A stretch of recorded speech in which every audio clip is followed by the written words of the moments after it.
আফগানিস্তান আমাদের পাশেই আছে। খবর মিডিয়া, প্রিন্ট এবং ইলেকট্রনিক মিডিয়া দিয়ে প্রচার করা হলো যে গুহায় থাকা কিছু মানুষ টুইন টাওয়ার ধ্বংস করেছে।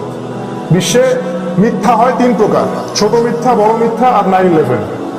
ছোট মিথ্যা, বড় মিথ্যা, তার চেয়ে বড় হচ্ছে 9/11। প্রচার করা হলো বিবিসি, সিএনএন, অন্যান্য মিডিয়াগুলো দিয়ে যে ওসামা বিন লাদেন বা তালেবান বা আল কায়দা তারা গিয়ে ওই টুইন টাওয়ার ধ্বংস করেছে। এই অজুহাত দিয়ে তারা আফগানিস্তানে ঢুকলো, হাজার হাজার মানুষকে হত্যা করলো, মা বোনদেরকে ধর্ষণ করলো, সেখানকার টেরিটরি দখল করার চেষ্টা করলো। কিন্তু আলহামদুলিল্লাহ, আল্লাহর রহমতে দীর্ঘ 18 বছর ধরে সেখানে তারা ডিফেন্ড করছে, গেরিলা পদ্ধতিতে যুদ্ধ করছে। এখন পর্যন্ত তারা সেটা দখল করতে পারে না, আলহামদুলিল্লাহ। আপনি তাকিয়ে দেখেন ফিলিস্তিনের দিকে, 100 বছর হয়ে যাচ্ছে, 70-80 বছর হয়ে যাচ্ছে, আমাদের ভাইরা ওখানে যুদ্ধ করছে, জিহাদ করছে। তারা এই অবৈধ ইসরায়েলের বিরুদ্ধে প্রতিরোধ করছে। হাতে বাটুল থাকলে সেটা দিয়ে নিক্ষেপ করছে, হাতে যদি একটা পাথর থাকে সেটা নিক্ষেপ করছে। আস্তে আস্তে আস্তে আস্তে তারা পুরো ফিলিস্তিন ক্যাপচার করে ফেলছে। এখানে আমাদের আরব বিশ্ব নীরব, আমাদের মুসলিম বিশ্বের নেতারা নীরব। আমাদের কোনো ডিপ্লোমেসি নাই, কোনো ঐক্য নাই, কোনো সমঝোতা নাই, তাদেরকে কোনো সহযোগিতা করার মানসিকতা নাই। আর বিশ্বে তুলে ধরা হচ্ছে যে যারা ওদের এই জালেমের জুলুমের বিরুদ্ধে অবস্থান নিয়েছে এরাই হচ্ছে সন্ত্রাসী, এরাই মৌলবাদী, এবং এরাই হচ্ছে এই বিশ্বের সবচেয়ে নিকৃষ্ট প্রাণী। এইভাবে মিডিয়া তুলে ধরা হচ্ছে। একটা একটা করে কান্ট্রি দেখেন, পাকিস্তানের দিকে তাকিয়ে দেখেন। পাকিস্তান জন্মের পর থেকে নিয়ে এই গভর্নমেন্ট আসার আগ পর্যন্ত তারা এই কোরআন, ইসলাম এবং সুন্নাহর সাথে বিট্রে করেছে। Massive betray, massive betray. আল্লাহর রহমতে তাদের কাছে পারমাণবিক অস্ত্র আছে, তাদের কাছে পারমাণবিক অস্ত্র আছে।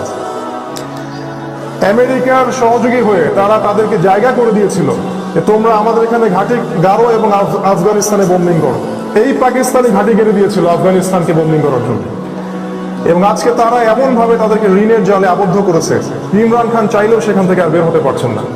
তিনি আগের প্রেসিডেন্টের মতো নন, তিনি একটু ডিফারেন্ট। আমরা দোয়া করি আল্লাহ পাক তার শক্তি মজবুত করতে পারেন। এরপর যেটা হয়েছে, তাদেরকে ঋণের জালে তারা আবদ্ধ করেছে।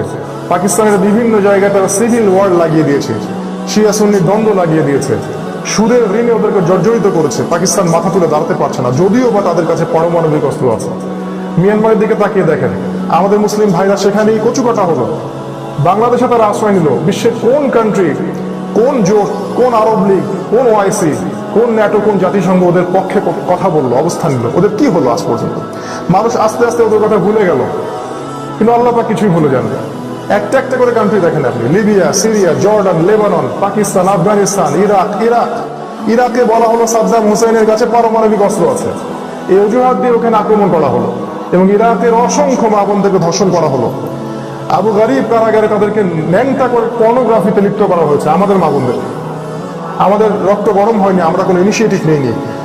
অথচ রাসূল সাল্লাল্লাহু আলাইহি ওয়াসাল্লাম এবং সাহাবায়ে কেরামের যুগ থাকলে তারা অবশ্যই এর বিরুদ্ধে প্রতিবাদ করতেন, ডিপ্লোমেসি অ্যাপ্লাই করতেন। সেটা আমরা করিনি। কেউ ওদেরকে বলেনি যে ইসরায়েলে অসংখ্য পারমাণবিক অস্ত্র আছে যেটা তারা এখন নির্মাণ করছে? এই কথা কি কেউ কাউকে বলেনি? তারা খবর প্রচার করলো যে ইরাকে পারমাণবিক অস্ত্র আছে, কিন্তু ইসরায়েল যারা আগে থেকে এই কাজটা করছে, এটা কি মানুষ জানে না? মানুষকে বলেনি কেন? ওর বিরুদ্ধে কি অবস্থান নেয় না? বিগত এই 100 বছরে আসলে কি হলো যে আমরা সারা বিশ্বে এত অধঃপতনের অতল তলে চলে আসলাম? ইভেন আমাদের দিল্লির দিকে তাকিয়ে দেখেন, যে দিল্লি, যে ইন্ডিয়া আমরা শাসন করেছি 800 বছর, সেখানে আজকে আমাদেরকে কুকুরের মতো হত্যা করা হচ্ছে। জাস্ট লাইক ডগস, কুকুর, শিয়াল এবং শুয়োরের মতো হত্যা করা হচ্ছে। সরি ফর মাই ল্যাঙ্গুয়েজ, কিন্তু আসলে বাস্তবতা এরকমই হচ্ছে। এবং সরকারি পেট্রোনাইজিং এর মাধ্যমে, সরকারের পেটুয়া বাহিনী এবং ওদের গোলাম দাসদের মাধ্যমে আমাদের মা বোনদেরকে ধর্ষণ করা হচ্ছে। একটা বুড়ো মহিলা, সে বাড়ির থেকে পালাতে পারেনি, তাকে আগুন দিয়ে পুড়িয়ে হত্যা করে দিয়েছে। মসজিদগুলো ভেঙে ফেলছে, মসজিদের মাথার মধ্যে হনুমানের পতাকা লাগাচ্ছে। আসলে এরা কারা? এর উদ্দেশ্য কি? যে কাজটা ফিলিস্তিনে করা হচ্ছে ঠিক একই কাজ কাশ্মীরে করা হচ্ছে। যে কাজটা ইসরায়েল করছে সেই একই কাজটাই ইরাকে করা হচ্ছে, আফগানিস্তানে করা হচ্ছে। তাহলে আমরা কি এখন চিনতে পারছি সারা ওয়ার্ল্ডের জালেম কারা? কারা দাজ্জালের ফলোয়ার, কারা দাজ্জালের অংশ? আপনাকে ডটসগুলো মিলাতে হবে। এই হলো সারা বিশ্বের বর্তমান প্রেক্ষাপট। মুসলিমদের অবস্থা আজকে এইরকম, কিন্তু পরিস্থিতি এমন হলো কেন? আর সামনে কি হবে? আমাদের কি করতে হবে? এটা আমি একটা সংক্ষিপ্ত খুতবায় কেমন করে আপনাদেরকে বুঝাবো? আল্লাহ রাসূল সাল্লাল্লাহু আলাইহি ওয়াসাল্লাম বলেছেন যে কিয়ামতের অন্যতম লক্ষণ হচ্ছে, এই হাদিস কয়েকটা খুব ভালো করে শোনেন, কিয়ামতের অন্যতম লক্ষণ হচ্ছে বনু আসফার অর্থাৎ এই ইউরোপিয়ান সিভিলাইজেশন মুসলিমদের সাথে, স্পেশালি আরবদের সাথে চুক্তি করবে শান্তি চুক্তি। রাসূল সাল্লাল্লাহু আলাইহি ওয়াসাল্লাম বলেছেন শীঘ্রই তারা চুক্তি ভঙ্গ করবে এবং 80টা পতাকা নিয়ে একত্রিত হবে, তোমাদের বিরুদ্ধে তারা যুদ্ধ করবে। 80টা পতাকা নিয়ে, মানে 80টা দেশ নিয়ে।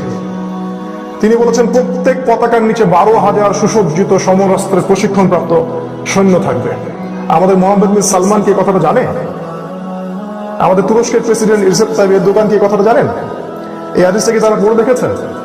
তিনি বলেছেন যখন মদিনার গুরুত্ব কমে যাবে তখন জেরুজালেমের গুরুত্ব বেড়ে যাবে। পৃথিবীর সেন্টার স্টেজে থাকবে জেরুজালেম। পৃথিবীর সমস্ত ডিপ্লোমেসি এবং রাজনীতি জেরুজালেমকে কেন্দ্র করে হবে। ইহুদিদের স্বার্থ হবে, দাজ্জালের স্বার্থ হবে। তিনি বলেছেন যখন এই অবস্থার সৃষ্টি হবে ঠিক তখনই শুরু হবে একটা মালহামা, একটা মহাযুদ্ধ, যে যুদ্ধে 80টা দেশ ইনভলভ হয়ে যাবে। প্রত্যেক দেশের আন্ডারে থাকবে 12,000 করে সৈন্য। 80টা দেশ একত্রিত হয়ে যাবে এই যুদ্ধে। তিনি বলেছেন এই মালহামায় 100 জনের মধ্যে 99টা মানুষ মারা যাবে। পৃথিবী ধোঁয়ায় ছেয়ে যাবে, আপনি খাবার পাবেন না, থাকার জায়গা পাবেন না, শহরগুলো ডিস্ট্রয় হয়ে যাবে, আবহাওয়া থাকবে না, আমার মনে হয় ইলেকট্রিসিটিও থাকবে না, এই টেকনোলজিও থাকবে না। আমার কাছে তাই মনে হয়। এই যুদ্ধ সামনে হতে যাচ্ছে। এই ব্যাপারে কি আমাদের মুসলিম উম্মাহ প্রস্তুত? রাসূলুল্লাহ সাল্লাল্লাহু আলাইহি ওয়াসাল্লাম যেভাবে ডিপ্লোমেসি অ্যাপ্লাই করলেন, মুশরিকদের সাথে চুক্তি করলেন, খাইবারকে অ্যাটাক করলেন, অন্যান্য শত্রুদেরকে দমন করলেন, তিনি সমস্ত ছোট ছোট শত্রুগুলোকে আগে দমন করে নিলেন, তারপর মক্কা বিজয়ের সময় বড় শত্রুর কলার চেপে ধরলেন। এই ডিপ্লোমেসি কি আমরা মুসলিম উম্মাহ অ্যাপ্লাই করা শিখেছি আদৌ? আমরা সেই হালুয়া রুটি খাচ্ছি আর নামাজ পড়ছি, যাচ্ছি, দাড়ি টুপি সুন্নাহ, এগুলো আমাদের কাছে সুন্নাহ মনে হয়। পররাষ্ট্রনীতির সুন্নাহ নাই আমাদের মধ্যে। আমাদের মধ্যে জোট গঠনের কোনো সুন্নাহ নাই। আমাদের মধ্যে ডিপ্লোমেসির এবং কূটনৈতিক তৎপরতার কোনো সুন্নাহ নাই। এইগুলো আমরা বিগত 100, 200, 300 বছরে ছেড়ে দিয়েছি। আর এমন আন্দোলন আমরা করছি, আমরা এমন সব আন্দোলন করছি ইসলামের নামে, যে আন্দোলনের মধ্যে ইসলামী খেলাফা প্রতিষ্ঠার কোনো সংগ্রাম নাই। ভালো করে খেয়াল করে দেখেন, কেউ এক পেশে আন্দোলন করছে, কেউ খালি সুন্নাহ, কেউ সবাইকে আহলে হাদিস বানাতে চাই, কেউ সবাইকে পীরের মুরিদ বানাতে চাই, কেউ চায় রাষ্ট্র ক্ষমতা, কেউ চায় সুফিজম, কেউ চায় আপনি চিল্লা দিয়ে বেড়াবেন, নীরব থাকবেন, ঠান্ডা থাকবেন, কারো আগে পিছিয়ে যাবেন না। সবাই একটা করে অংশ নিয়েছি আমরা, টোটালিটি আমাদের মধ্যে নাই। এই কারণে দেখা যাচ্ছে আমরা খন্ড খন্ডে বিভক্ত হয়ে গেছি এবং এই সুযোগটাকে কাজে লাগিয়েছে মূলত জায়নিস্টরা। আমি বলেছিলাম যারা ইহুদি এবং খ্রিস্টানদের মধ্যে এমন একটা দল, যারা একে অপরের বন্ধু, সব ইহুদি সব খ্রিস্টান নয়। ইহুদি এবং খ্রিস্টানদের মধ্যে এমন কিছু মানুষ যারা একে অপরের বন্ধু, এদেরকে বলা হয় জায়োনিস্ট। এদের উদ্দেশ্য হচ্ছে তারা চায় এই বিশ্ব শাসন করতে। তারা চায় জেরুজালেম থেকে সারা বিশ্বের অর্থনীতি, রাজনীতি, মিডিয়া, পলিটিক্স এবং অস্ত্র সমস্ত কিছু তারা নিয়ন্ত্রণ করতে চায়। তারা চায় এই পুরো বিশ্ববাসীকে দাসে পরিণত করতে। এটাই ওদের অ্যাম্বিশন। আর এটাই হচ্ছে মূলত দাজ্জালের ফলোয়ার্স যারা সামনে আসছে। এখন আসলে আমাদের সামনে যা হচ্ছে আমরা চোখে দেখতে পাচ্ছি এবং সামনে যা হবে আমি একটু ধারণা দিলাম। এখন আপনি ওয়ার্ল্ডের দিকে একটু তাকাবেন, তারপরে আমি যাব করণীয় কি। ওয়ার্ল্ডের এই সিচুয়েশন গুলোর পিছনে যেটা শক্তি কাজ করে আমি বলছি সেটা জায়োনিজম। তাদের মধ্যে যেগুলো ইনভলভ কান্ট্রি তারা হচ্ছে মূলত ইসরায়েল, এবং ইসরায়েলের সাথে আছে ব্রিটেন, তার সাথে আছে আমেরিকা, তার সাথে আছে জার্মানি, তার সাথে ফ্রান্স, তার সাথে কানাডা, অফকোর্স আমাদের kingdom, American kingdom of Saudi আরবিয়াও আছে, কাতার, কুয়েত, গলফ কান্ট্রিগুলো আছে। এই শক্তিটার বিপক্ষে, এই শক্তিটার মিডিয়া হচ্ছে বিবিসি, সিএনএন। এই শক্তিটার গোয়েন্দা সংস্থার নাম হচ্ছে সিআইএ, এফবিআই, এদের গোয়েন্দা সংস্থা। এই শক্তিটার সমরাস্ত্র যেটা উইং, সেটার নাম ন্যাটো। এরা সবাই মিলে চাচ্ছে এই ওয়ার্ল্ডকে রুল করতে। কিন্তু বিশ্বাস করেন এই রুলের বিপক্ষে কোন মুসলিম জোট ঐক্যবদ্ধভাবে দাঁড়ায়নি। দাঁড়িয়েছে আরেকটা শক্তি, তারাও খ্রিস্টান। এই জালেম বিশ্বের মধ্যে ইতিহাসে আদম আলাইহিস সালাম থেকে শুরু করে কিয়ামত পর্যন্ত এই জায়োনিস্টদের মতো জালেম কোন সংগঠন বা অ্যাসোসিয়েশন এই বিশ্বে নাই। এদের বিপক্ষে কোন মুসলিম জোট ঐক্যবদ্ধভাবে দাঁড়ায়নি। খেলাফত প্রতিষ্ঠার পর থেকে, খেলাফত ধ্বংস হওয়ার পর থেকে দাঁড়িয়েছে মূলত রাশিয়া, চায়না, উত্তর কোরিয়া, ভেনিজুয়েলা। এরা তারা খুব ভালো করেই জানে যে এরা একটা পারমাণবিক যুদ্ধের দ্বার প্রান্তে দাঁড়িয়ে আছে, কিন্তু তারা এদেরকে ভয় করছে না। মুসলিমরা ওদেরকে ভয় করে, রাশিয়া ওদেরকে ভয় করে না, চায়না ওদেরকে ভয় করে না। আমি বলেছি বারবার, যদি বাংলাদেশ ইসরায়েল এবং আমেরিকাকে চ্যালেঞ্জ করতো তাহলে করোনা ভাইরাস বাংলাদেশ থেকে বের হতো। কথা বুঝতে পারেননি? যদি বাংলাদেশ, পাকিস্তান, মালয়েশিয়া এরা চ্যালেঞ্জ করতো ইসরায়েল এবং জায়নিস্টদেরকে, ন্যাটোকে, যে আমরা তোমাদের বিরুদ্ধে আছি, আমরা ইসলামের পক্ষে আছি, আমরা কোরআন সুন্নাহর পক্ষে আছি, তাহলে করোনা ভাইরাস এদেশ থেকে বের হতো। এগুলো হচ্ছে ওদের বায়োলজিক্যাল ওয়ারফেয়ারের অংশ। তারা সুপরিকল্পিতভাবে এগুলো করে। এর উদ্দেশ্যটা ছিল চায়নার ইকোনমিকে ধ্বংস করে দেয়া। তারা এটাতে অনেকটাই সফল হয়ে গেছে, শুধু একটা ভাইরাসের মাধ্যমে। এরকম আগে অনেক ভাইরাস তারা আফ্রিকায় ছড়িয়েছে, অন্যান্য কান্ট্রিতে ছড়িয়েছে, আবার তারাই ভ্যাকসিন বের করবে এবং সারা বিশ্বে এটার বাজারজাত করবে। এগুলো তারা বুঝতে পারবে না যারা ওয়ান আইড পিপল। আর আমাদের দেশের এবং অন্যান্য মুসলিম কান্ট্রির বেশিরভাগ মানুষই ওয়ান আইড, এক চোখা। এই ন্যাটো এবং এদের এই যে অ্যাংলো ইউরোপিয়ান পশ্চিমা সভ্যতা, এর বিরুদ্ধে মাথা তুলে দাঁড়িয়েছে মূলত চায়না এবং রাশিয়া। আমি জানি, আমি বলছি না তারা 100% পরিশুদ্ধ, আমি এটা বলছি না। তারা কোন ধর্মের সেটা আমার আলোচনার টপিক না। আমি বলছি স্ট্র্যাটেজিক ভাবে তারা এদের বিপক্ষে দাঁড়িয়েছে এবং তারা খুব ভালো করেই জানে যে এরা এদের সাথে একটা পারমাণবিক যুদ্ধে জড়াবে। এই যুদ্ধে মুসলিমরা ইনভলভ হয়ে যাবে এবং মুসলিমদের একটা নেতা বের হবে, আল্লাহ পাক তাকে বের করবেন মদিনা থেকে, যার নাম হবে মুহাম্মদ বিন আব্দুল্লাহ, যার মায়ের নাম আমিনা, তার বাবার নাম হবে আব্দুল্লাহ, কপাল প্রশস্ত, চওড়া, নাক উঁচু, তার নাম, তাকে আমরা বলি ইমামুল মাহদি। তার হাত ধরে মুসলিমরা ঐক্যবদ্ধ হবে। ওয়ার্ল্ডের সিচুয়েশনটাকে বোঝার চেষ্টা করুন। একদিকে এই শক্তি, আরেকদিকে ওই শক্তি। এর মাঝখানে মুসলিমদের মাঝে কোনো ঐক্য নাই। এর মাঝখানে মুসলিম কান্ট্রিগুলোর মাঝে কোনো ঐক্য নাই। অর্থনীতি বলেন, রাজনীতি বলেন, দর্শন, মতবাদ, মিডিয়া বা প্রযুক্তি, সবকিছু এদের হাতে, আমাদের হাতে নয়। সবকিছু ওদের হাতে, আমাদের হাতে কিছুই নয়। বিগত 100 থেকে 150 বছরে এই পরিবর্তন হয়েছে বিশ্বে। এই কারণেই আজকে কোনো মুসলিমকে হত্যা করলে কেউ ডাক দিতে পারে না আমার এই ভাইকে বাঁচাতে আসো, কেউ ডাক দিতে পারে না, বিকজ সবকিছু ওদের হাতে নিয়ন্ত্রিত। এখন আপনি কি করবেন, কি ইনিশিয়েটিভ নেবেন যাতে করে আপনি এগুলো থেকে বের হতে পারেন? আমি বারবার বলছি, দিস ইজ টু লেট। এটা অনেক দেরি হয়ে গেছে, কারণ বিগত 100, 200, 300 বছরে আমরা যে আসলে কি করেছি সেটা আসলে আমরাও জানি না। আমরা আপোষে যেটা করেছি, তুই দেওবন্দি, তুই বেরলবি, তুই তাবলিগ, তুই জামাত, তুই আহলেদিস, তুই হানাফি, এগুলো নিয়ে আমরা মারামারি করেছি। এটা আমরা সবচেয়ে বেশি করেছি। কে কোথায় হাত বাঁধে, কে কোথায় কি করে, এগুলো নিয়ে আমরা বেশি মাথা ব্যথার কারণ হয়েছে। কার আমির কে কোন সংগঠন করে, কে কোন দল করে, এগুলো নিয়ে আমরা ব্যস্ত ছিলাম। আমরা এই ডিপ্লোমেসিগুলো অ্যাপ্লাই করতে পারিনি। আমরা অর্থনৈতিকভাবে স্বাবলম্বী হতে পারিনি। আমরা রাজনৈতিক ক্ষেত্রে আমাদের মতবাদগুলো প্রতিষ্ঠা করতে পারিনি, বিজাতীয় মতবাদগুলো নিয়ে এসেছি। আমরা সামাজিক ক্ষেত্রে আমাদের স্পিরিচুয়াল যে নূর, সেটা হারিয়ে ফেলেছে। আমাদের ছেলেরা নামাজ পড়ে না, আমাদের ছেলেরা গার্লফ্রেন্ড, মদ, মাদক, পর্নোগ্রাফি নিয়ে ব্যস্ত। আমাদের যুব সমাজের ইমানি লেভেল নিচে নামিয়ে দেওয়া হয়েছে। পড়াশোনার মধ্য থেকে ইসলামকে তুলে দেওয়া হয়েছে। ইকোনমিক্স এর মধ্য থেকে সুদ দিয়ে ইসলামিক অর্থনীতি তুলে দেওয়া হয়েছে। পলিটিক্যাল ক্ষেত্রে ইসলামিক খিলাফাকে তুলে দিয়ে সেকুলারিজম প্রতিষ্ঠা করা হয়েছে, ডেমোক্রেসি প্রতিষ্ঠা করা হয়েছে এবং আমাদের আপোষে সিভিল ওয়ার লাগিয়ে দেওয়া হয়েছে। ভাইয়ে ভাই আমরা লড়াই করছি আর সারা বিশ্বে ওরা যা করার তাই করছে। এই হলো আমাদের বর্তমান পরিস্থিতি। কিভাবে উত্তরণ করবেন, কিভাবে উত্তরণ করবেন? আমি কয়েকটা পয়েন্ট শুধু বলতে পারি। এই পয়েন্টগুলো বলে আমি খুতবা শেষ করছি ইনশাআল্লাহ। পয়েন্টগুলো নিয়ে পড়াশোনা আপনি করবেন, সলিউশন আপনারা খুঁজবেন এবং আমাদের কাছে না, দেশের স্কলারদের কাছে যান, তাদেরকে কোশ্চেন করেন যে আমরা এই সিচুয়েশনে কি করব। কোশ্চেন করেন যে যদি ইন্ডিয়ার মতো অবস্থা বাংলাদেশে হয়, আমরা কি অস্ত্র নিয়ে প্রতিহত করব? সাহস করে প্রশ্ন করেন, দেখেন কি উত্তর দেন। আমাদেরকে অনলাইনে নক করেন না, আমরা স্কলার বা আলেম নই। মানুষ নক করতেছে অনলাইনে। ভাইয়া একটা খুতবা দেন, বর্তমান প্রেক্ষাপটে আমাদের করণীয় কি এই বিষয়ে? কাটতেছি আমি, আমাকে নক করেন কেন? বাংলাদেশের আলেমদেরকে নক করেন, তাদেরকে জিজ্ঞাসা করেন তারা কি বলে। যদি দিল্লির মতো অবস্থা বাংলাদেশে হয়, আমরা কি আমার বোনকে বাঁচাতে এগিয়ে আসব? প্রশ্ন করেন। যদি মিয়ানমারের মতো অবস্থা বাংলাদেশে হয়, আল্লাহ না করুক কখনো, তাহলে আমরা যদি অস্ত্র হাতে নিয়ে বের হই, আমরা কি খারেজি জঙ্গি হয়ে যাব? প্রশ্ন করেন। প্রশ্ন করেন যে আমাদের যে ব্যাংকিং সিস্টেম দেওয়া হয়েছে সুদ ভিত্তিক, এখান থেকে যে গোল্ড কয়েন এবং রূপার কয়েন তুলে দেওয়া হলো, এটা কি হালাল? আমরা যে কাগজের টাকা ইউজ করছি, এটা কি হালাল? প্রশ্ন করেন।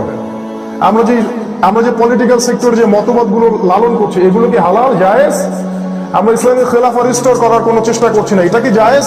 প্রশ্ন করেন স্কলারদেরকে প্রশ্ন করেন। জানি না তারা কি উত্তর দিবে, কারণ আমাদের স্কলারদের কিছু ত্রুটি আছে, সবার না, সবার কথা বলছি না, যারা কাজ করে তারা ঠিকই কাজ করছেন, মোস্ট অফ দেম কিছু ত্রুটি আছে যার ফলে উম্মাহ বিক্ষিপ্ত হয়ে গেছে, উম্মার চিন্তা বিক্ষিপ্ত হয়ে গেছে, ঐক্য নষ্ট হয়ে গেছে। আমরা দল ভারী করার কাজে এখন ব্যস্ত আছি। আমি কয়েকটা সলিউশন বলছি ভাই, আমার জ্ঞানের আলোকে। আমি বলছি না যে আমার এই মতবাদ বা এই জ্ঞানটাকে আপনাকে মেনে নিতে হবে, আমি এটা বলছি না। এবং আমি জানি আমি যে কয়েকটা সলিউশনের কথা বলবো, এই সলিউশনগুলো সবাই মনোপুত হবে না। আমি জানি সবার মনোপুত হবে না। যাদের মনোপুত হবে না তাদেরকে নিয়ে আমার কোনো মাথা ব্যথা নাই, আমার কোনো মাথা ব্যথা নাই। কিন্তু আমি আমার উম্মাহকে ভালোবাসি, আমি আমার মা বোনকে ভালোবাসি, আমি আমার মুসল্লিদেরকে ভালোবাসি, আমার ইয়াং এই জেনারেশনকে আমি ভালোবাসি। আমি চাই যে তারা আগামীতে ইসলামের পতাকা বহন করুক। আমি কয়েকটা পয়েন্ট বলবো তাদের জন্য যারা কসমেটিক্স ইসলাম লালন করেন না, যারা জীবন দিয়ে দিবেন কিন্তু ইসলাম ছাড়বেন না, চাকরি ছেড়ে দেবে দাড়ি ছাড়বে না, যারা সুদ ছেড়ে দেবে, পরিবার ছেড়ে দেবে, তাও সুদের সাথে জড়াবে না, এরকম যারা ফুল টাইম মুসলিম তাদের জন্য সলিউশন, পার্ট টাইম মুসলিমদের জন্য এই সলিউশন না। নাম্বার ওয়ান, এক নাম্বার আমরা যেটা করতে পারি, আমাদের এই উম্মার যে যুব সমাজ আছে, বৃদ্ধদের কথা বাদ দেন, ছেড়ে দেন, বৃদ্ধদের কথা বাদ দেন, যাদেরকে কথা বলতে বলতে বলতে বলতে ক্লান্ত, ওদের কথা বাদ দেন, ছেড়ে দেন। যুব সমাজের দিকে ফোকাস করেন। আমাদের যুবকদেরকে প্রথমে আল্লাহর পথে ফিরিয়ে নিয়ে আসেন। ওদের সামনে মাযহাবি ইস্যু দাঁড় করাবেন না, সংগঠনের ইস্যু দাঁড় করাবেন না, ওদেরকে আল্লাহর দিকে নিয়ে আসেন, ওদেরকে মসজিদের দিকে নিয়ে আসেন, ওদের মধ্যে ঈমানের আলো জাগানোর চেষ্টা করেন। সেটা কিভাবে করবেন? স্কলারদেরকে জিজ্ঞাসা করেন, স্কলারদেরকে জিজ্ঞাসা করেন কিভাবে করবেন। নাম্বার টু, এই যে দুনিয়ার যে মোহ, দুনিয়ার যে নেশায় আমরা পড়ে আছি এই উম্মাহ, আমাদের স্পেশালি যুবকরা, আমাদের এই যে বাংলাদেশের দিকে তাকান, বাংলাদেশের যুব সমাজ, তাদের চিন্তা একটাই এখন, কেরিয়ার, চাকরি, জব, একটা ভালো বাড়ি, একটা গাড়ি, একটা মেয়ে, দ্যাটস অল। আর কিছু আছে? এতটুকুই। ইভেন আমাদের যারা ইসলামিক লাইনে পড়াশোনা করেছেন তারাও এখন ওই লাইনে ঢুকছেন। এক ভাইকে জিজ্ঞাসা করলাম যে আপনি পেরেশান কেন ভাই? বলছে আমার চাকরি বাকরি হচ্ছে না, খুব পেরেশান। শেষে গিয়ে এমন একটা জায়গায় সে জবে ঢুকলো যে জবটা হারাম। বললাম ভাইয়া, এই জন্যই কি মাদ্রাসায় পড়েছিলেন? এই জন্যই কি আপনি মাদ্রাসায় পড়েছিলেন? আপনার কাছে আল্লাহ, ইসলাম, জনগণ কি আশা করে? আপনি কি করছেন? আমরা কেন দায়িত্ব পালন করব? আপনারা যারা মাদ্রাসায় পড়াশোনা করলেন তারা কোথায়? মাঠে নাই কেন আপনারা? আজকে জেনারেল শিক্ষিতদের কাঁধে ইসলামের দায়িত্ব চলে আসছে। সুবহানাল্লাহ, কি আমূল পরিবর্তন! দুনিয়ার এই মোহটা ত্যাগ করতে হবে। মনে রাখতে হবে, আমার বয়সী, আপনার বয়সী অসংখ্য যুবক প্রতিদিন মারা যাচ্ছে, আপনি জানেন? কোনো গ্যারান্টি নাই, কোনো গ্যারান্টি নাই। আপনি কি মনে করছেন জীবনটাকে? আল্লাহ পাক একটা চান্স দিয়েছেন মাত্র আমাদেরকে, জাস্ট একটা অপরচুনিটি। 30, 40, 50 বছর আল্লাহ পাক কলার ধরে ধরে হিসাব নেবেন, কলার ধরে ধরে। আল্লাহ পাক বলেছেন সূরা তাকাসুরের মধ্যে, অবশ্যই তোমাদেরকে প্রত্যেকটা বিষয়ের হিসাব দিতে হবে ভাই। দুই শ্রেণীর মানুষ আছে যাদের হিসাব হবে কলার ধরে ধরে, কোরআন সুন্নাহ থেকে বলছি। এক শ্রেণীর মানুষ হচ্ছে আলেম সমাজ, কলার ধরে হিসাব হবে। তোমার ইলমের তুমি কি প্রতিদান দিয়েছো, উম্মার জন্য কি করে আসছো, আজকে হিসাব দাও। মুশরিকরা তোমাদেরকে এমন ভাবে কচুকাটা করবে যে মনে হবে যেন দস্তরখানায় সবাই খাইতে বসছে, ক্ষুধার্ত মানুষ খাইতে বসছে, যেমন বগ্রাসে সবাই খায়, এইভাবে তোমাদেরকে ইহুদি খ্রিস্টান মুশরিকরা কচুকাটা করবে।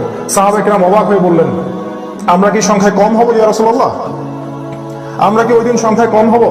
তিনি বলেছেন, না, তোমরা সংখ্যায় কম হবে না, তোমরা হবে আবর্জনার মতো, সমুদ্রের ফেনার মতো, কিন্তু আবর্জনার মতো।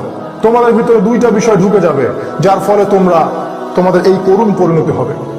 সাহাবাগণ জিজ্ঞাসা করলেন, কি সেই দুইটা বিষয়?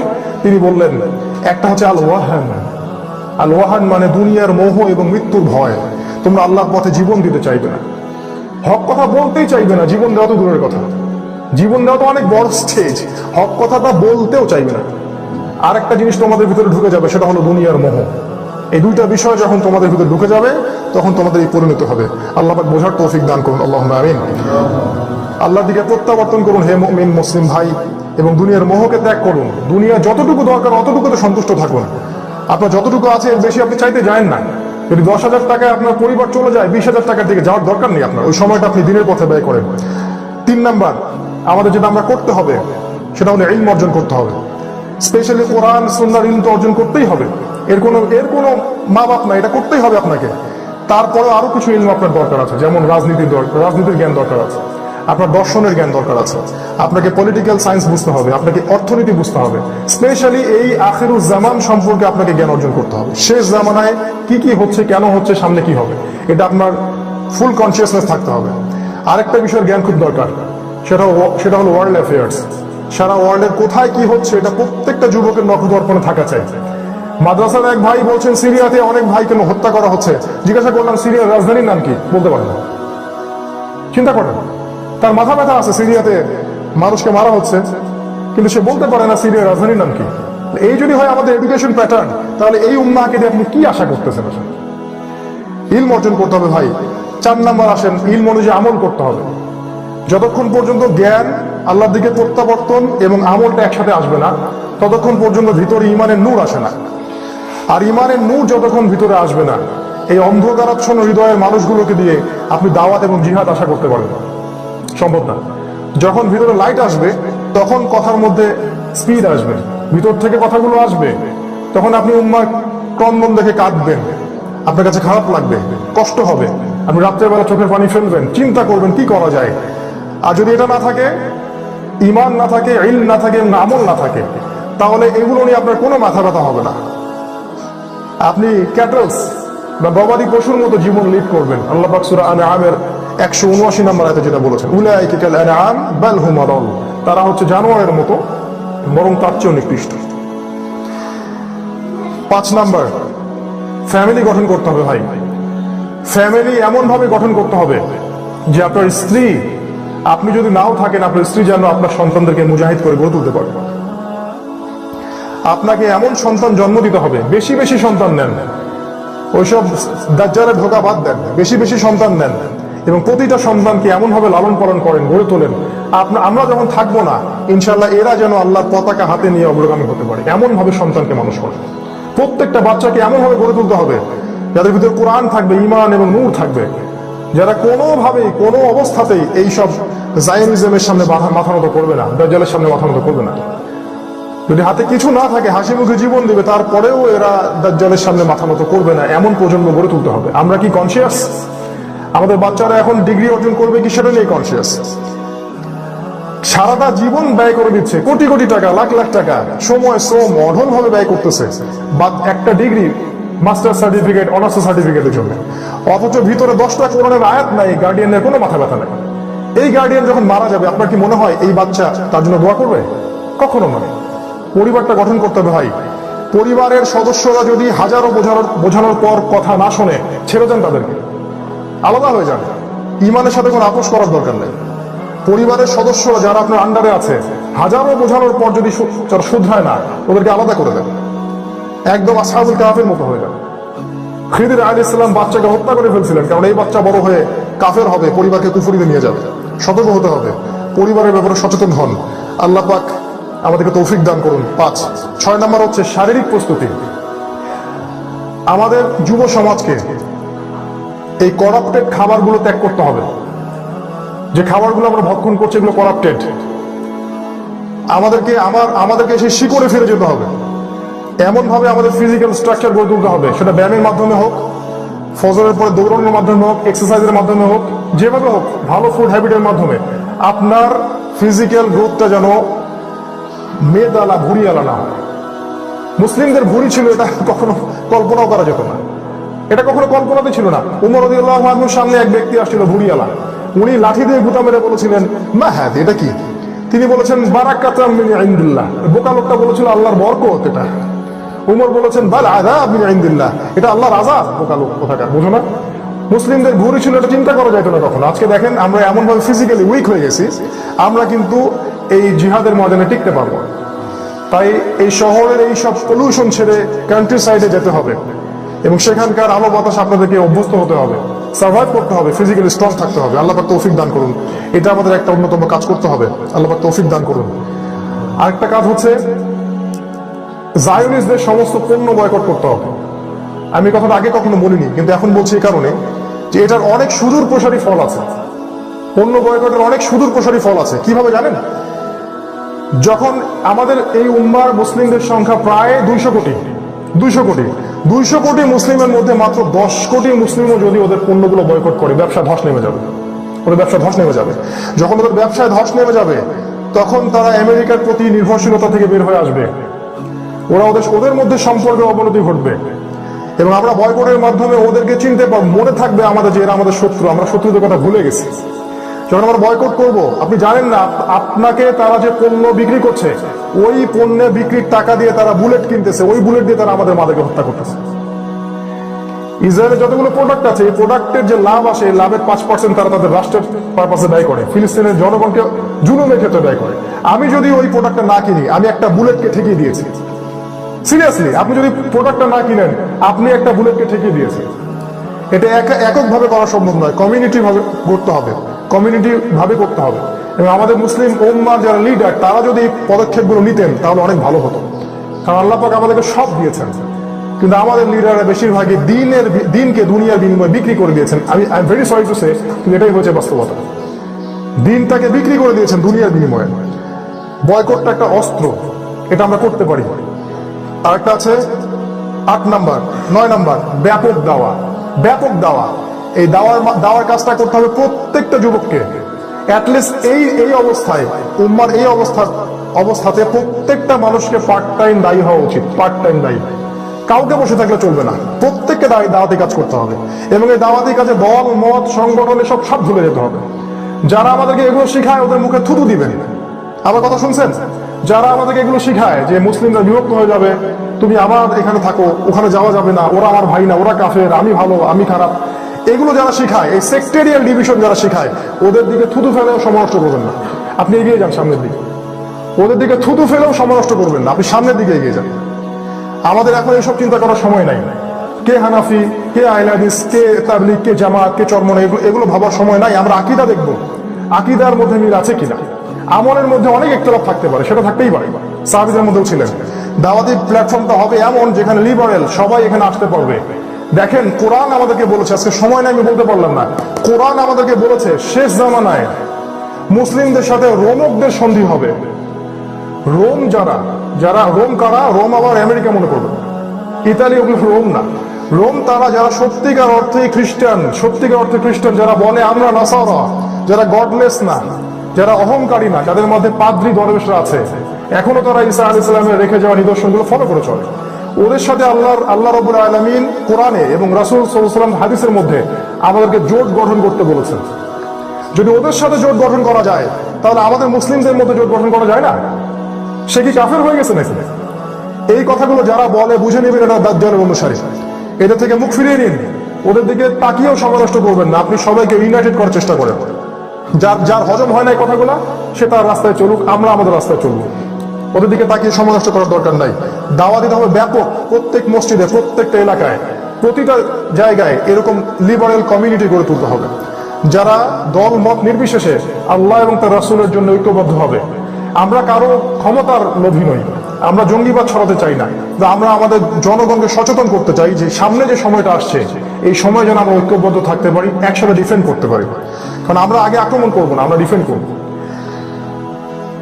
কারণ ওই অবস্থাটা এখন নাই আমাদের। তারপরে যেটা বলছিলাম 10 নম্বর, ঐক্যবদ্ধ কমিউনিটি গড়ে তোলা। দাওয়াতের মাধ্যমে এমন একটা ঐক্যবদ্ধ কমিউনিটি করতে হবে প্রতিটা জেলায়, প্রতিটা দেশে এবং সবার মাঝে একটা মিউচুয়াল আন্ডারস্ট্যান্ডিং থাকতে হবে। তখন দেখবেন এরা আমাদেরকে দেখে এত সহজে আমাদের গলা টিপে ধরতে পারবে না। এরা হাজারবার চিন্তা করবে একটা জায়গায় আক্রমণ করার আগে, হাজারবার চিন্তা করবে যে ওখানে গেলে আমাদের এই ক্ষমতা সমস্যা আছে। আফগানিস্তান এর একটা জাজল্যমান দৃষ্টান্ত। দেখে নিন, ওখানে 18 বছর থেকে তারা ডিফেন্ড করছে, তাদেরকে তারা এখন পর্যন্ত কবজা করতে পারেনি, বিকজ তারা ইউনাইটেড আছে, তারা ভেঙে পড়েনি। আর দু একটা বলে শেষ করছি, সেটা হলো এই কমিউনিটি গড়ার সাথে সাথে আমাদেরকে এই যে অর্থনৈতিক উন্নতি, আধ্যাত্মিক উন্নতি, ঈমান, আমল, দাওয়া এগুলো যখন চলতে থাকবে তার পাশাপাশি আমাদেরকে হিজরতেরও প্রস্তুতি রাখতে হবে। কারণ কোরআন সুন্নাহ আমাদেরকে বলছে এই মালহামা বা এই গ্রেট ওয়ার যেটা হতে যাচ্ছে এতে করে শহরগুলো ধ্বংস হয়ে যাবে। কোরআন বলেছে ভাই, এটা আমার কথা নয়। আল্লাহ পাক বলেছেন ওয়াইম মিন ক্বরিয়াতিন ইল্লা নাহনু মুহলিকুহা ক্বাবলা ইয়াউমিল কিয়ামাহ আও মুআযযিবুহা আযাবান শাদীদা কানা যালিকা ফিল কিতাবি মাসতুরা। এমন কোন শহর বা এমন কোন নগর নেই যেটা কিয়ামতের আগে আমি ধ্বংস করে দিব না। আর এটা অনেক আগেই লিখিত হয়ে গেছে, কিতাবুল মাসতুরা, অনেক আগে এটা লিখিত হয়ে গেছে। অতএব যাদের দূর দূরান্তে প্রত্যন্ত অঞ্চলে জায়গা আছে ওখানে কমিউনিটি গড়ে তোলেন, যেখানে আলো আছে, বাতাস আছে, পানি আছে, সেখানে হিজরতের প্রস্তুতি রাখেন। 100টা মুসলিম পরিবার মিলে একটা জায়গায় হিজরত করেন, একটা মুসলিম ভিলেজ তৈরি করেন। আপনাকে সার্ভাইভ করতে হবে, কারণ এই মালহামাটা হবে মিনিমাম 15, 20, 30 বছর হতে পারে। এটা হবে গেরিলা ওয়ারের মতো, একদিনে শেষ হয়ে যাবে না, অনেক সময় লাগবে। ইমামুল মাহদি থেকে দাজ্জাল এর মধ্যে 7 বছর সময় আছে। ইমাম মাহদি যখন বের হবেন তার 7 বছর পর দাজ্জাল বের হবে। এই সময়টা আপনি কিভাবে সার্ভাইভ করবেন? শহরে সার্ভাইভ করতে পারবেন না, কারণ শহরে তারা মহামারী ছড়িয়ে দিবে, আপনি থাকতে পারবেন না। হিজরতের প্রস্তুতি রাখতে হবে। আর আমাদের যারা যে যেখানে মুজাহিদ ভাইরা কাজ করছেন, দায়ীরা কাজ করছেন, তাদের জন্য দানের হাতকে প্রশস্ত করুন, দান করুন, বেশি করে ওদের জন্য দান করুন, এতে করে ওদের উপকার হবে। বিশ্বাস করেন, আপনি যদি 100 টাকাও দান করেন কাশ্মীরের ভাইদের জন্য, এটা ওদের কাছে 1000 টাকার সমান। এখন তারা এমন অবস্থায় আছে। আপনি সিরিয়া যদি দান করেন 1000 টাকা, এটা ওদের কাছে 1 লাখ টাকার সমান, কারণ তারা এমনই দুর্বিষহ অবস্থায় জীবনযাপন করতেছে। এটা আমাদের দানের হাত প্রশস্ত করতে হবে। তারপরে দোয়া করতে হবে আল্লাহর কাছে, রাতের বেলা দোয়া করতে হবে, কাঁদতে হবে, সিজদায় দোয়া করতে হবে, উম্মার জন্য ব্যথিত হতে হবে, কারণ তারা আমাদের একটা অংশ। শরীরের একটা অংশ ব্যথা হলে যেমন অন্য অংশ কষ্ট পায়, একইভাবে আমাদেরকে কষ্ট পেতে হবে। যদি না পাই তাহলে আমার কলব মরে গেছে, ডেড হার্ট। আরেকটা কাজ বলে শেষ করছি, সেটা হলো এটা স্পেশালি আমাদের যারা পলিটিশিয়ান তাদের জন্য আমি নসিহত করছি। সামনে যে সময়টা আছে, এই সময়টাতে আমাদেরকে বিশ্বে অ্যালায়েন্স গড়ে তুলতে হবে। বিশ্বে এটা অনেকেই করেন, আমি এটাকে সাধুবাদ জানাই। সত্যি কথা বলতে অনেক ডিপ্লোমেসি আছে আমাদের গভর্নমেন্টের, অনেক ভালো। এই কথাটা অনেকে ভালোভাবে নিবে না। আমি জানি পলিটিক্যাল অ্যাফেয়ার্সের ছাত্র হিসেবে যে আমাদের এখনকার গভর্নমেন্টের এমন কিছু ইনিশিয়েটিভ আছে যেটা পজিটিভ। আপনি মনে করতে পারেন এটা কেমন, ইয়েস এটা পজিটিভ। আপনাকে ডিপ্লোমেসি বুঝতে হবে। ইভেন ইমরান খান এখন যেটা করছে এটার মধ্যে অনেক পজিটিভ ব্যাপার আছে, আপনাকে বুঝতে হবে। এরদোগান যা করছে, যা চেষ্টা করছে, এর মধ্যে পজিটিভ কিছু আছে। মাহাতির মোহাম্মদ যা করার চেষ্টা করছে মালয়েশিয়ায়, আপনি এর মধ্যে পজিটিভ খুঁজে পাবেন যদি আপনি পলিটিক্যাল অ্যাফেয়ার্স বোঝেন। আমাদেরকে যেটা করতে হবে, এই জালেম যে জোটটা আছে জায়োনিজম এবং এই যে ইসরায়েল, আমেরিকা, এই কন্টিনেন্ট, পশ্চিমা সভ্যতা, এর উপর থেকে নির্ভরশীলতা কমিয়ে আনতে হবে। আমাদেরকে চায়না, রাশিয়ার দিকে ঝুঁকতে হবে। আমাদের উচিত ছিল স্বাধীনতার পর থেকে রাশিয়ার সাথে অ্যালায়েন্স করে তোলা। এই রাশিয়া সেই রাশিয়া নয় যেটাকে আমরা সোভিয়েত ইউনিয়ন মনে করি, এটা নয়। এরা দিন দিন প্রোটেস্ট্যান্ট, অর্থোডক্স খ্রিস্টানিটির দিকে আসছে এবং তারা দিন দিন ফেইথের উপর আসছে। এরা অ্যারোগেন্ট নয়। আপনি খালি মনে করতে পারেন বাশার আল আসাদ, ওই পুতিন, এটাই সবকিছু না ভাই, এর পিছনে অনেক কিছু আছে যেটা আপনি বোঝেন না। এই শেষ মালহামার এই সময়টাতে আমাদেরকে এই ধরনের শক্তিদের সাথে অ্যালায়েন্স করার চেষ্টা করতে হবে। দিল্লির উপর যদি আমরা নির্ভরশীল হয়ে থাকি, তাহলে অচিরে আমাদের দেশে ওই অবস্থার সৃষ্টি হবে। আপনি কল্পনাও করতে পারবেন না কত বড় গৃহযুদ্ধ লেগে যাবে। এমন কারোর সাথে অ্যাফেয়ার করবেন না পলিটিক্যাল, যারা ইসলামের প্রকাশ্য শত্রু। কারা শত্রু? আমি 2টা আয়াত বলে শেষ করে দিচ্ছি। আল্লাহ পাক সূরা মাইদার 51 নম্বর আয়াতে বলেছেন, লা তাত্তাখিযুল ইয়াহুদা ওয়ান নাসারা আউলিয়া বা'দুহুম আউলিয়াউ বা'দ। ইহুদি এবং খ্রিস্টানদের মধ্যে যারা একে অপরের বন্ধু, তাদেরকে কখনো বন্ধুরূপে গ্রহণ করো না। আল্লাহ পাক হারাম করেছেন। করলেই আপনি ক্ষতিগ্রস্ত হবেন, করলেই ক্ষতিগ্রস্ত হবেন। আল্লাহ পাক বলেছেন যে ওয়ালান তারদা আনকাল ইয়াহুদা ওয়ালান নাসারা হাত্তা তাত্তাবি'a মিল্লাতাহুম। হে নবী, আপনি যতক্ষণ পর্যন্ত ইহুদি খ্রিস্টানদের মিল্লাত গ্রহণ করবেন না, ততক্ষণ পর্যন্ত তারা আপনার প্রতি সন্তুষ্ট থাকবে না। আর সত্য আসার পরেও যদি আপনি ওদের দিকে মুখ ফিরান, আল্লাহ বলছেন হে নবী, আপনি জালেমদের অন্তর্ভুক্ত হয়ে যাবেন। আর সূরা মাইদার 51 নম্বর আয়াতে আল্লাহ পাক বলেছেন যে আমাদের মধ্যে যারা ওদের দিকে মুখ ফিরাবে তারা ওদেরই একজন, সে আমাদের কেউ না। আর এরা আমাদের প্রকাশ্য শত্রু। আরেকটা শত্রু আছে আমাদের প্রকাশ্য, সূরা মাইদা 82 নম্বর আয়াতে আছে। আল্লাহ পাক বলেছেন লাতাজিদান্না আশাদ্দান নাস আদাওয়াতান লিল্লাযিনা আমানু আল ইয়াহুদ ওয়াল্লাযিনা আশরাকু। মুমিনদের প্রকাশ্য শত্রুতে সবচেয়ে বেশি হিংসা বিদ্বেষ লালন করে তারাই যারা হচ্ছে ইহুদি, ওয়াল্লাযিনা আশরাকু, এবং যারা শিরক করে, যারা মুশরিক। অতএব পলিটিক্যাল অ্যাফেয়ার্স যখন আপনি করতে যাবেন, তখন খুব সতর্কতার সাথে পদক্ষেপ ফেলতে হবে, কারণ এরা আমাদের বন্ধুরূপে এমন ক্ষতি করে বসবে যেটা সলভ করা আমাদের পক্ষে আর তখন সম্ভব হবে না, কারণ আমরা আল্লাহ, রাসূল এবং কোরআনকে বিক্রয় করছি। এই আয়াতের শেষে একটা কথা আছে, ওয়ালা তাজিদান্না আকরাবাহুম মাওয়াদ্দাতান লিল্লাযিনা আমানু আল্লাযিনা ক্বালু ইন্না নাসারা। আপনি দেখবেন যে মানুষের মধ্যে মুমিনদের প্রতি সবচেয়ে বেশি কোমল, আন্তরিক ভালোবাসা, হৃদ্যতা দেখাবে তারাই যারা বলে আমরা নাসারা, আমরা খ্রিস্টান, আমরা ভালো খ্রিস্টান, আমরা নাসারা। লিআন্না মিনহুম কিসসিসিনা ওয়া রুহবানা, কারণ তাদের মাঝে আছে পাদ্রী এবং দরবেশ। ওয়ান্নাহুম লা ইস্তাকবিরুন, এবং তারা অহংকার করে না। আল্লাহ পাক আরো বলেছেন এটা এই জন্য যে আল্লাহ যেটা নাজিল করেছেন তারা সেই হকটা চিনতে পেরেছে। ওয়াইদা তারা আয়ুনাহুম তাফিদু মিনাদ দাম, হে নবী আপনি যখন তাদের চোখের দিকে তাকাবেন দেখবেন কুরআন শুনে তারা কাঁদছে। এরকমও কিছু খ্রিস্টান এই পৃথিবীতে আছে, এদেরকে খুঁজে খুঁজে বের করে আল্লাহ পাক বলেছেন তাদের সাথে জোট গঠন করতে। সূরা আনআমে আল্লাহ বলেছেন তোমরা যদি মুশরিকরা জোট গঠন করছে আপোষে, তোমরা যদি এরকম কিছু না করো তাহলে তাকুন ফিতনাতুন কাবীর, বিশাল ফিতনা সৃষ্টি হবে পৃথিবীর মধ্যে। এই ডিপ্লোমেসি গুলো আল্লাহ পাক আমাদেরকে বোঝার তৌফিক দান করুন। আমরা এমন একটা সমস্যার মধ্যে আছি যেটা সলিউশন এক বাক্যে দেওয়া সম্ভব নয়। এই পয়েন্টগুলো যদি আমরা অ্যাপ্লাই করা শুরু করি, আজ হোক বা কাল হোক বা পরশু হোক, 1 বছর পর হোক, 5 বছর পর হোক, 10 বছর পর হোক, আপনি দেখবেন একটা ফলাফল আসছে ইনশাআল্লাহ। আল্লাহ পাক আমাদের সবাইকে এই বিষয়গুলো বোঝার ও আমল করার তৌফিক দান করুন। আল্লাহুম্মা আমিন।